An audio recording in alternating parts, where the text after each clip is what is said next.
Gallstone formation is one of the most common digestive conditions worldwide. Yet, it often goes completely unnoticed until it causes significant pain. Hi there, I'm Dr. VC and welcome to my channel. Today we're breaking down what gallstones are, why they form, the symptoms to watch out for, prevention and the treatment options available. At the end of this video, I'd also talk about warning symptoms that could indicate a serious complication. Let's start simple. What are gallstones? Gallstones are small, hard deposits that can form inside the gallbladder. Now, the gallbladder is a small, pear-shaped organ tucked just beneath the liver on the right side of the abdomen. Its job is to store bile, which is a digestive fluid produced in the liver, and release it into your small intestine when you eat. Gallstones vary in size and number. They can be as small as a grain of sand or as big as a golf ball. Some people have one, others have dozens. Interestingly, many don't cause any problems at all. Most cases of gallstones are usually discovered during routine checkups or scans for other reasons.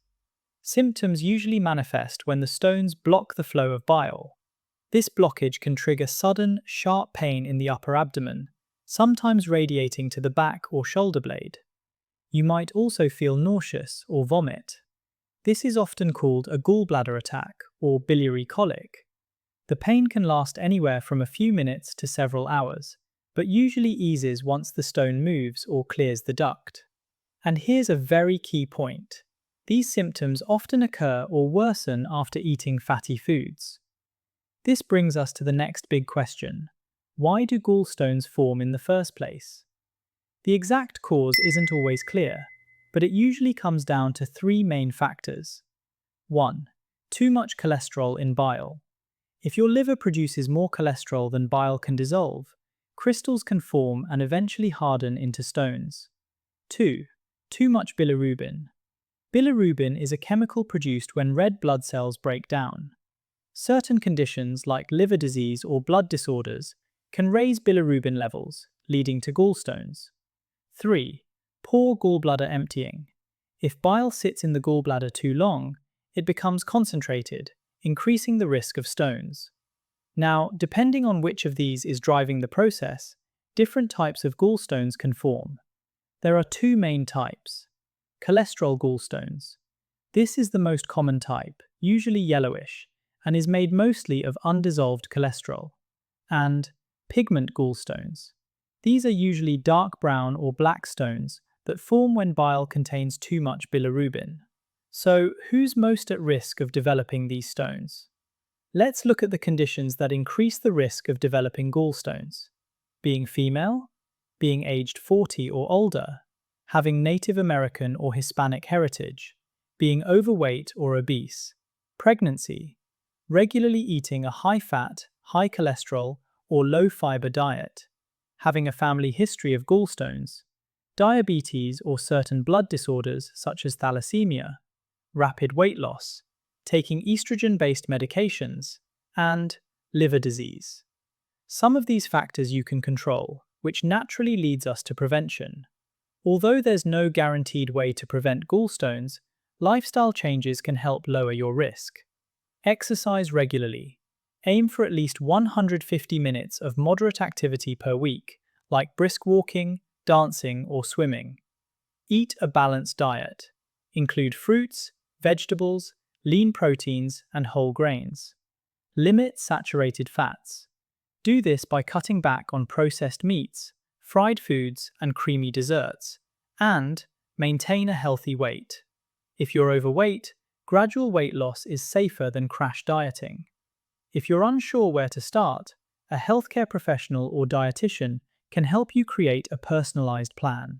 But what if gallstones are already causing problems? That's where treatment comes in. The most common treatment option is surgical removal of the gallbladder, a procedure called cholecystectomy.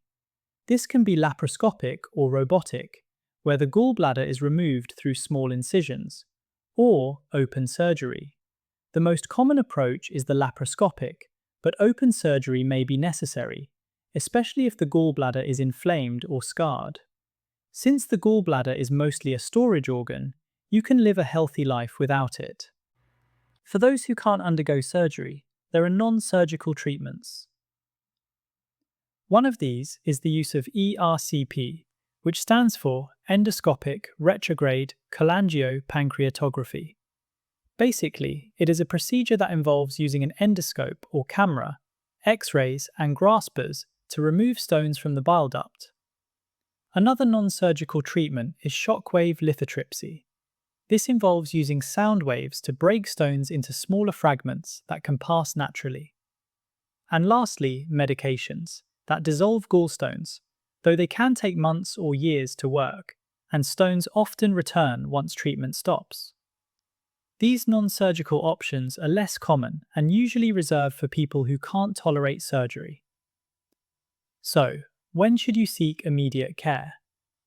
You should seek immediate care if you experience severe upper right abdominal pain that won't let you sit still, yellowing of the skin or eyes, that is jaundice, and high fever with chills. These could signal serious complications. To wrap up, gallstones are hardened deposits that form in the gallbladder. Most people don't even know they have them, but when symptoms strike, they can be painful and disruptive. Treatment is often surgical, but non-surgical options exist for certain cases. If you suspect gallstones, consult your doctor, especially if symptoms are severe or persistent. If you found this useful or know someone who might, feel free to share. Thanks for watching, and I'll see you in my next video.